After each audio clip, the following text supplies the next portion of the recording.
Today we're going to talk about the relationship between fasting during Ramadan and its immune effects. Ramadan lasts between 29 and 30 days, and you're required not to drink or eat anything just before sunrise to just after sunset. This is a dry fast, and what I mean by a dry fast is you're not drinking any water.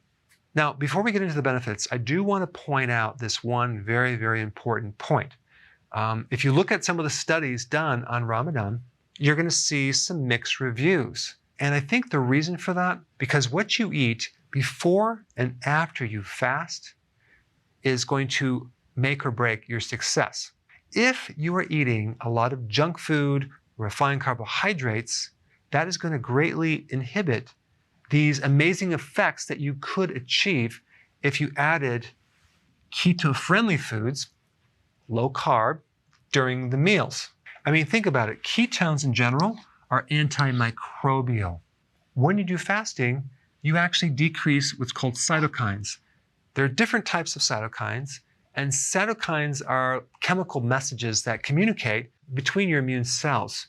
There are certain cytokines that cause inflammation, and those are the ones that we're talking about. So it'll decrease the trigger to inflammation. Also, it will stimulate something called macrophages. A macrophage is a large cell that eats bacteria and microbes and viruses. This is like a professional, what's called a phagocyte, which not just is like a garbage disposal, but it is a deadly killer and one of the first lines of defense for any type of invasion for microbes. So the more you can stimulate macrophages, the better the immune system. All right, next thing is it will increase the microbiome. What is the microbiome? That describes your friendly microbes in your body that help you.